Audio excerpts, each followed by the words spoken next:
Poucas histórias de sobrevivência se comparam com o milagre que aconteceu com o tenente-coronel da Marinha William Henry Rankin em 1959.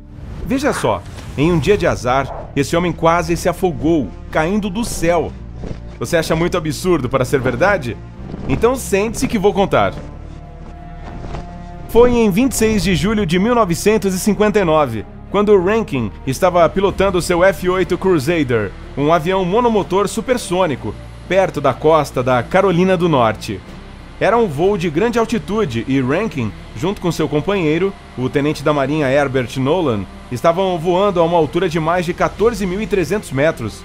Os jatos deles eram diferentões, com suas cores laranja e prata, e estavam se movendo pelo ar de forma suave e veloz como um raio. A única coisa que poderia causar algum problema era uma tempestade furiosa que estava bem abaixo dos aviões, mas que até aquele momento não havia apresentado nenhum perigo. Porém, os pilotos tinham que passar por essa tormenta para chegar à base aérea da Marinha em Belfort, na Carolina do Norte. As coisas se complicaram quando a aeronave estava a mais ou menos 14 quilômetros e alguns minutos de distância da base militar. De repente, o motor do Rankin falhou e a luz de alerta de fogo ligou. Sem conseguir reiniciar o motor, que tinha perdido toda a sua potência, o homem sabia que não tinha muitas opções.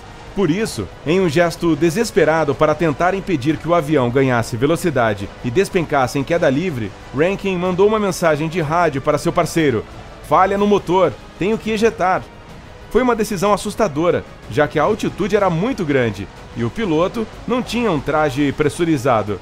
A única coisa que poderia ajudá-lo a sobreviver era uma máscara com um suprimento limitado de oxigênio. De qualquer forma, ele não tinha outra alternativa. Sem hesitar, puxou a alavanca acima de sua cabeça, que acionava a ejeção, e rapidinho estava no ar, enquanto seu avião desapareceu nas nuvens abaixo dele. Agora, Rankin estava em queda livre, a uma altura de 12.200 metros, com temperatura de menos 54 graus. Os paraquedistas esportivos costumavam pular de uma altura de 1.000 a 3.000 metros. Só profissionais super experientes saltam de altitudes maiores que 4.500 metros. E mesmo assim, isso pode causar sérias consequências se eles não tiverem todos os equipamentos necessários, inclusive o traje pressurizado. E como você se lembra, Rankin não tinha. Ou seja, quando o homem foi lançado no ar, a uma altura daquelas, sofreu uma descompressão severa. Parecia que o estômago dele tinha dobrado de tamanho e que seu nariz estava prestes a explodir. Os olhos, ouvidos e boca começaram a sangrar.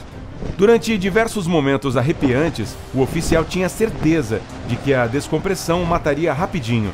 Mal sabia ele que passaria por um processo muito mais desafiador logo depois. Rankin continuou caindo, e tudo o que conseguia sentir além do medo foi o frio congelante. Os pulsos e tornozelos dele estavam queimando, como se alguém tivesse colocado gelo diretamente em sua pele. Ele perdeu uma das luvas enquanto estava deixando o avião, e sua mão esquerda ficou totalmente dormente. Para piorar as coisas, ainda estava em queda livre. Claro, o piloto tinha um paraquedas, mas que estava programado para abrir a uma altitude de 3.000 metros. Nem se Rankin quisesse, conseguiria abri-lo. Por isso, em questão de segundos e a uma velocidade estonteante, o homem se aproximou da mesma tempestade sobre a qual estava pilotando minutos antes. E foi aí que o outro infortúnio aconteceu. Rankin caiu em meio às nuvens negras, com visibilidade quase zero, por cerca de 5 minutos, cercado por raios, chuva, granizo e ventos violentos, quando alguma coisa deu errado com um barômetro que estava programado para acionar o paraquedas automaticamente. Enganado pelo tempo violento que estava ao redor do oficial, o paraquedas abriu antes da hora e o homem ficou preso no meio da tempestade. E não era uma tormenta qualquer. Nosso azarado piloto, de 39 anos, foi parar justo em cima de uma nuvem cumulonimbus.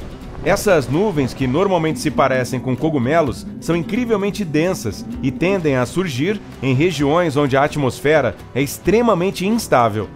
Outra coisa, elas são verticais, e os picos das mais monstruosas podem atingir uma altura de 21.000 metros.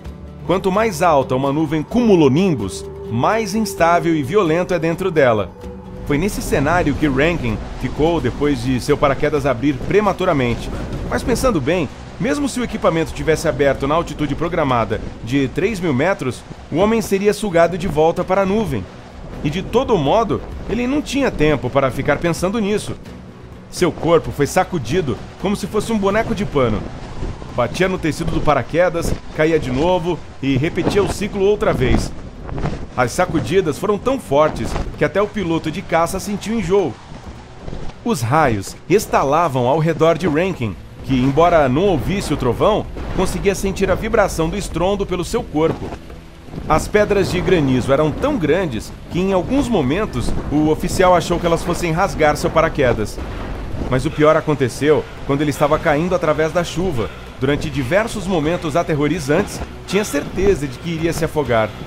O piloto tentava recuperar o fôlego, mas só respirava montes e montes de água. Se tivesse ficado no local da tempestade um pouco mais, teria se afogado em pleno ar.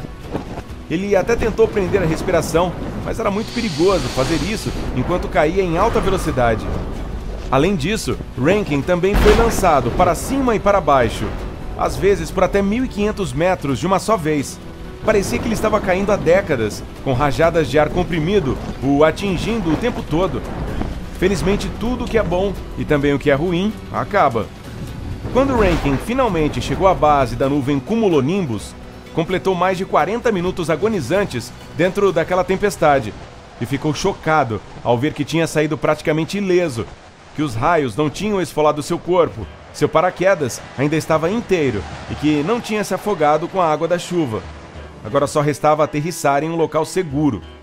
No começo, Rankin estava caindo em direção a uma clareira, mas o azar dele continuou, pois no último momento, uma forte rajada de vento o jogou em direção a uma árvore. O paraquedas ficou preso nos galhos e o piloto bateu a cabeça no tronco. Por sorte, ele ainda estava usando o capacete e não ficou inconsciente. Depois de se desvencilhar do paraquedas e ficar em pé, percorreu a floresta até encontrar uma estrada de terra. Mas conseguir uma carona parecia uma missão quase impossível. Imagine um homem na beira da estrada, coberto de sangue e com roupas de voo encharcadas e rasgadas. Dá para entender porque ninguém queria dar uma carona para ele. Mas finalmente, alguém parou o carro e o levou até um telefone público, onde Rankin conseguiu chamar uma ambulância. Depois, descobriu a sorte que teve. Ele tinha inúmeros machucados e vergões espalhados pelo corpo, ainda sofria os efeitos colaterais da descompressão e tinha queimaduras de frio. Mas tirando isso, estava são e salvo. Rankin passou várias semanas no hospital e se recuperou totalmente. Algum tempo depois, escreveu o livro O Homem que Domou a Tempestade, em tradução livre, onde contou sua experiência. Você conhece outras histórias incríveis de sobrevivência? Então conte pra mim nos comentários. Se tiver aprendido alguma coisa nova hoje, curta este vídeo e o compartilhe com um amigo. Ei, fique mais um pouquinho. Temos mais de 2.000 vídeos super legais à sua espera. Basta escolher o da esquerda ou da direita, clicar e se divertir. Junte-se a nós no lado incrível da vida.